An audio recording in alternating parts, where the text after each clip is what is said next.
500 টাকা করে দিত। 9 মাস লাগিয়েছিল। প্রত্যেকটা জিনিসেরই নাম নথিভুক্ত করতে হয়, ঝাড়াই বাছাই করতে হয়। আগের সরকারের আমলে পুরুষরাও লক্ষ্মীর ভান্ডার পেত, মৃত লোকেরাও পেত। আপনি তো চান না সরকারি টাকা এভাবে নয় ছয় হোক, তাই আমাদের ঝাড়াই বাছাই করতে সময় লেগেছে। আজকে শুনলে খুশি হবেন, 1,45,00,000 মহিলার অ্যাকাউন্টে আজকে আমরা জুলাই মাসের তাদের যে টাকা, আমরা 3,000 করে টাকা ঢুকিয়ে দিয়েছি। আপনারা 1,45,00,000 মহিলার অ্যাকাউন্টে যারা 10ই জুলাই পর্যন্ত আবেদন করেছেন, আর 31 জুলাই পর্যন্ত পোর্টাল খোলা ছিল। এই 20 দিনের জন্য আর ঝাড়াই বাছাই করতে আর কয়েকটা দিন লাগবে, হয়তো আরো কিছু সংখ্যা বাড়বে। 1,80,00,000 মহিলা আবেদন করেছিলেন।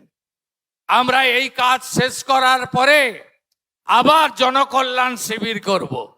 এর আগে জনকল্যাণ শিবিরে আপনারা যারা বয়স্ক ভাতা, বিধবা ভাতা, দিব্যাঙ্গ ভাতা, অন্যান্য আবেদন করেছিলেন, প্রত্যেককে আমরা পূরণ করার ব্যবস্থা করব, নিশ্চিন্ত থাকুন। 125 দিনের কাজ আপনারা পাবেন। নতুন জব কার্ড হবে, আপনারা নতুন করে জব কার্ড করুন। বিকশিত ভারত জি রামজি, আমরা আগামী 6 মাস 12,000 কোটি টাকার কাজ করব। প্রত্যেকটি গ্রাম পঞ্চায়েতে 50 লক্ষ টাকার করে কাজ হবে এক একটা জিপিতে। আর আপনি 125 দিনের কাজ পাবেন। 125 গুণিতক 300 টাকা, 34,500 টাকা করে আপনাদের অ্যাকাউন্টে আমরা ঢোকাবো। পুরনো জব কার্ড যারা আছে তারা তো পাবেনই, নতুন জব কার্ড করারও সুযোগ আছে, আপনারা সবাই করবেন। 34,500 টাকা বছরে আপনারা সরকারের পক্ষ থেকে পাবেন। এই সরকার আপনাদের সরকার। প্রধানমন্ত্রী সূর্য ঘর যারা 300 ইউনিট করবেন, 78,000 টাকা ভারত সরকার দিচ্ছে। আর শিডিউল কাস্ট, শিডিউল ট্রাইবকে আলাদা 15,000 টাকা পশ্চিমবঙ্গ সরকার দিচ্ছে।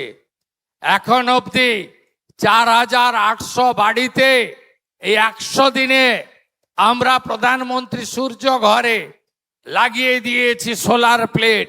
বিদ্যুতের বিল দিতে হচ্ছে না।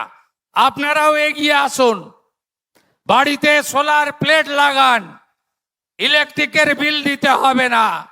আর পশ্চিমবঙ্গ সরকার আপনাদের সঙ্গে থাকবে। শুধু তাই নয়, আমাদের এসসি এসটি, আমাদের কুর্মী, আমাদের জঙ্গলমহল, যেহেতু 2019 থেকে আপনারা বিজেপিকে ভোট দিচ্ছেন, আপনাদের বঞ্চনা করা হয়েছে।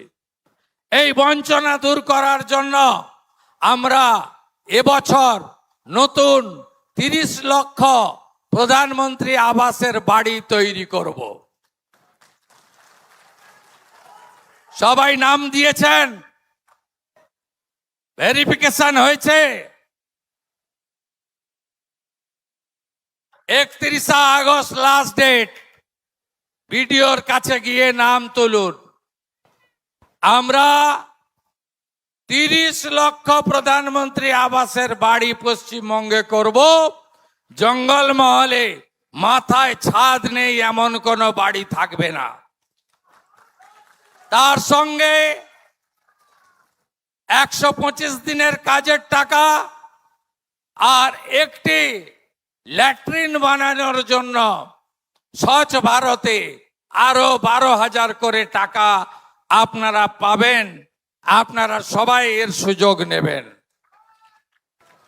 আজকে বিদ্যুৎ দপ্তর থেকে অনেক সিএসআর স্কুলগুলোতে অনেক কাজ দেওয়া হয়েছে। আগামী দিনেও আমরা আরো কাজ করব। এবারের বাজেটে স্বাস্থ্য, পুরুলিয়ার এয়ারপোর্ট, আরো অনেক উন্নয়নের কথা জ্যোতির্ময় সিং মাহাতো উল্লেখ করেছেন। ভরসা রাখুন, বিশ্বাস রাখুন। 5 বছরের জন্য সময় দিয়েছেন। আমরা সব এমএলএ, মন্ত্রী, মুখ্যমন্ত্রী অঙ্গীকারবদ্ধ হচ্ছি আপনাদের কাছে। 100 দিন দেখেছেন, রাষ্ট্রীয় সুরক্ষা, দেশপ্রেম, জাতীয়তাবাদ সব আমরা রক্ষা করব।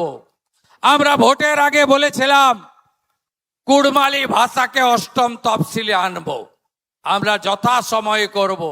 ইতিমধ্যে জ্যোতির্ময় সিং মাহাতো, বিদ্যুৎ মাহাতোদের নেতৃত্বে কেন্দ্রীয় স্বরাষ্ট্র সমবায় মন্ত্রীর সঙ্গে অজিত বাবু সহ অনেকে দেখা করে এসেছেন। আমরা যা বলি তাই করি।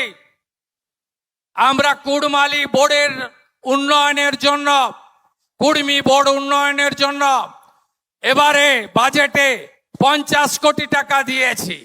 ভাষা, সংস্কৃতি এবং ঐতিহ্যকে ধরে রাখার জন্য। শুধু তাই নয়, আদিবাসীদের নিয়ে ক্ষুদিরাম টুডু মহোদয় আছেন। আমাদের অনেক প্রকল্প আছে, অনেক প্রকল্প আমরা আনছি। ধরতি আবা প্রকল্প, একলব্য বিদ্যালয়, আদিবাসী ইউনিভার্সিটি এবং আমাদের লোধা, সবর, ওরাও সহ বেশ কিছু প্রাচীন জনগোষ্ঠী, তাদেরকে প্রত্যেক সপ্তাহে আলাদা করে রেশন পৌঁছে দেওয়ার কাজ, খাদ্য পৌঁছে দেওয়ার কাজও আমরা করব। জঙ্গলমহলে আদিবাসী, কুড়মি, কুম্ভকার এবং আপনারা যারা মূলবাসী, আপনাদের ঐতিহ্য, আপনাদের সংস্কৃতি, আপনাদের ভাষা, আপনাদের পরম্পরা, তাকে রক্ষা করার দায়িত্ব আমার মুখ্যমন্ত্রীর। আমি সেটা করে দেখাবো। প্রত্যেকটি এলাকাতে আপনারা এই ধরনের যা প্রস্তাব আসবে দেবেন। পশ্চিমাঞ্চল উন্নয়ন দপ্তর আমি নিজের হাতে রেখেছি। এই জন্য রেখেছি, পশ্চিম মেদিনীপুর, বাঁকুড়া, পুরুলিয়া, ঝাড়গ্রাম, পশ্চিম বর্ধমান, বীরভূম এই এলাকা উন্নয়নে পিছিয়ে। এর জন্য বিগত তৃণমূল সরকার